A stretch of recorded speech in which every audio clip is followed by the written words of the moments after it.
Ssaabasajja Kabaka Muwenda Mutebi owookubiri akalaatidde Obuganda okukola obutaweera okulaba nga basiguukulula enkwe, obuggya n'effutwa ebikolebwa abalina empiiga ku Bwakabaka. Obubaka buno abutadde mu kiwandiiko ekisomeddwa Minisita w'amawulire era omwogezi w'Obwakabaka Oweekitiibwa Israel Kazibwe Kitooke ng'asinzidde mu Bulange Mmengo enkya ya leero. Kyalina bingi bye tulina okukola bitusobozese okusiguukulula enkwe, obuggya n'effutwa ebikolebwa abalina empiiga ku Bwakabaka.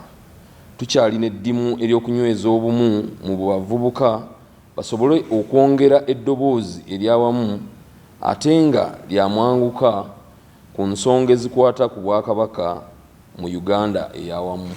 Mu bubaka bwa Ssaabasajja Kabaka asoose kwozaayoza Obuganda olw'okutuuka ku mazaalibwa ga Kristo ng'agumizza abantu be nti ebizibu n'obuwanguzi bw'ebituukiddwako mu mwaka gwa 2023 babikozese ng'omusingi mu kuyingira mu mwaka 2024. Ebizibu n'obuwanguzi ebituukiddwako mu 2023 gubeere omusingi ogunaatusobozesa okuyingira mu mwaka omujja nga tumanyi gye tuva ne gye tulaga.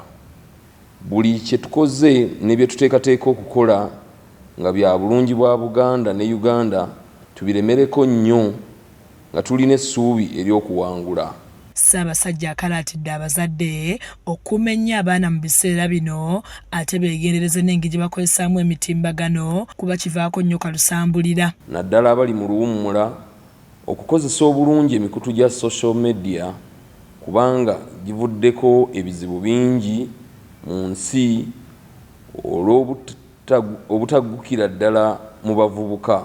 Mufumbyagganda amaliriza asaba gavumenti okubaako kyekola ku bbeeyi y'ebirime kuba abantu balimye nnyo nga beetaaga okufuna mu ntuuyo zaabwe, n'akomekereza ng'ayagaliza Obuganda bonna ssekukkulu ennungi n'omwaka omujja ogw'essanyu. Abantu baffe balimye emmere nnyingi naddala kasooli mu nkuba etonnya mu kiseera kino.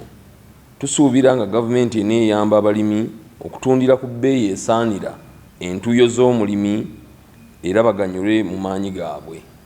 Tubaagaliza ssekukkulu ey'essanyu n'omwaka omujja ogujjudde emirembe n'okwefumiitiriza ku mbeera ya Buganda ey'enkya. Nassaako omukono Ronald Mutebi owookubiri Kabaka wa Buganda. Awangale ayi Ssaabasajja Kabaka. Kizza Peter yakusakidde eggulire lino ku KSTV aga leero.